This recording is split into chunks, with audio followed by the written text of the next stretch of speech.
On Mohan Bhagwat's latest statements that have been very hotly debated, let me also go across to Faizan Mustafa joining us, Vice Chancellor of Nalsa University of Law in Hyderabad. Let me begin by asking you, Mr. Mustafa, what your first reaction to what Mohan Bhagwat has said is. His comments, especially about Muslims shedding, quote, a supremacist mindset in India, has garnered a lot of headlines and attention, and many are slamming his statement as well. Do you think this is coming from the right place or not? I have written a number of articles on RSS Chief, both in Indian Express as well as in Hindu, and I have welcomed several of his statements. So I see nothing new and nothing surprising in this statement. Somebody who has said that the DNA of Hindus and Muslims is one and same, you don't need any further elaboration of that statement. Once the DNA is same, you can't be at loggerheads or have any animosity, or somebody can be superior or somebody can be inferior. So it's a welcome statement, and he has been making such a statement for some time now, maybe 2 years or 3 years. I think I have written 9 or 10 articles on RSS Chief.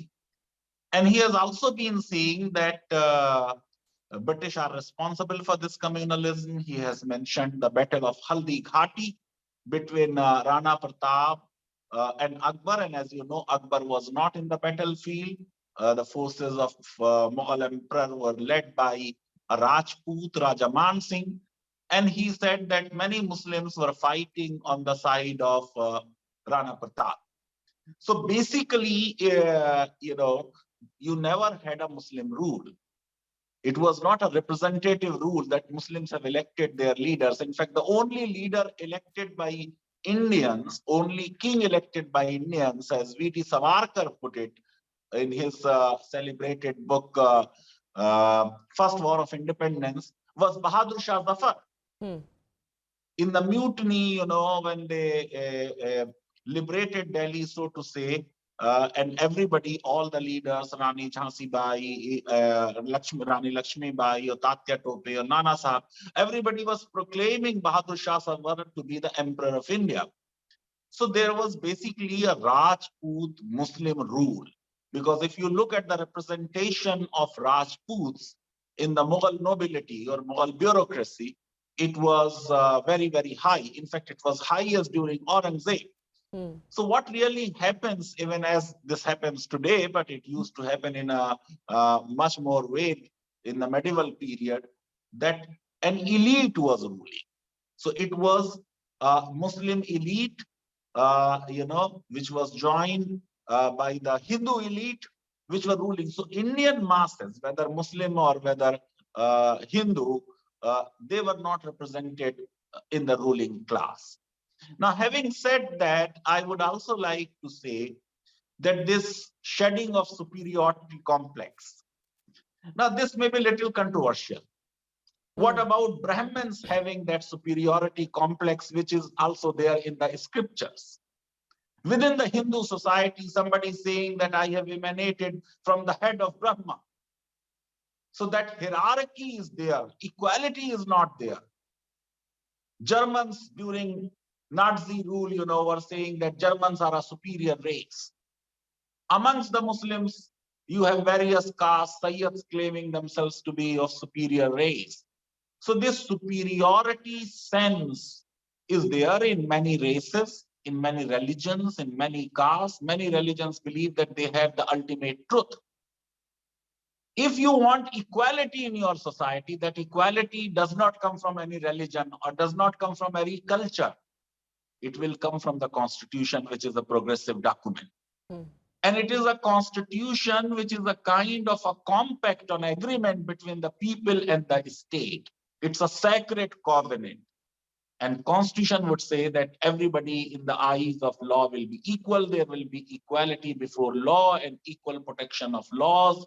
and there is nobody who is superior, so there will be no discrimination only on the basis of religion, race, caste, sex, place of birth, etc., etc. What surprised me about Mohan Bhagwat ji's yesterday's statement is nothing about Muslims, but about the LBGT community. Mm-hmm. The Hindu right, you know, all rightist forces generally are regressive. They are backward looking. They do not adopt the modern ideas.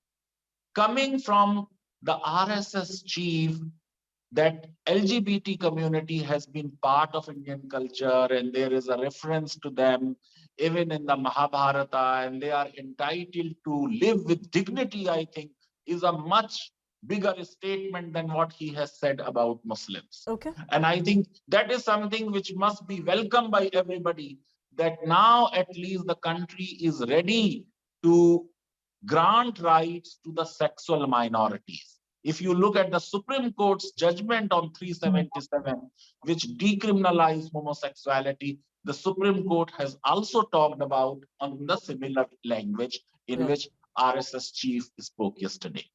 Hmm. Well, I will stick, of course, to the statements made by Mohan Bhagwat. He has been attacked, and several in the political realm also attack him. Do you believe that even in the light of his statements, which you say he's been making regularly, statements that you welcome, there is a section within the Muslim community that does not want to take his statements in the right spirit? They're not willing to come together. And if concessions have to be made, then those concessions have to be made by both sides, not just by the majority in India, if we are to shed the hurdles in achieving lasting peace. You see, the point is, I will not talk about the political class because that is not my field of expertise. Mm-hmm. Now, Muslim ulema have been meeting RSS chief and other senior functionaries. Muslim intellectuals have been meeting RSS chief. You have a whole organization founded by RSS, Rashtriya Muslim Manch. Mm-hmm. So there is a constant dialogue which has been going on uh, between the larger Muslim community and the RSS. Mm. Now, the point is that as you look at Hindutva, this is an ideology where all the time we are talking of Muslims. In that narrative, Muslims play a central role. Mm-hmm. Independent of them, you don't find a narrative. That is the problem.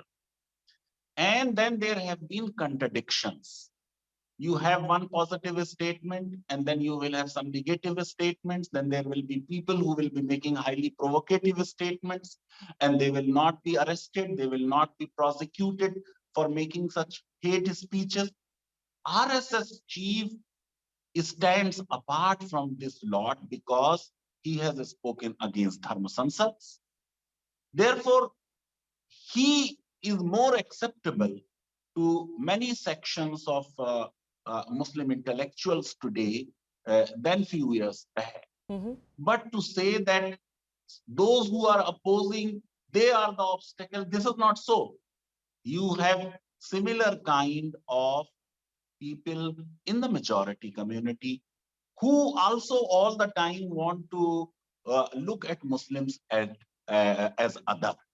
This whole scheme of doing othering has caused immense damage to the body polity of this country. Absolutely speaking, there is no way out that we can get out such a huge number of Muslims from the country. We have to live together. They have no other country to go. They are citizens of this country as per Indian constitution and the citizenship law, and they are a full-fledged citizenship. Whatever is expected of them as citizen is also expected of any other citizen. If the country has to progress, the minorities cannot be allowed to lag behind. Mm-hmm. They need to come in the national mainstream. But you know, in the majority-minority relationship, the burden of the majority is much greater. They have to create such conditions in which a meaningful dialogue can take place. I think we can avoid contentious issues, and all of us can play a role in building a modern and progressive and powerful and strong India. So, for me, many of the debates we have are irrelevant. How come uniform civil code announcements are made at the time of election? They have nothing to do with election. A law reform process has to be a continuous process. How come when we are interested in uniform civil code, we are saying Uttarakhand will have one uniform civil code, Gujarat will have another uniform civil code, Karnataka will have. If every state starts having a different uniform civil code, can you call it a uniform civil code?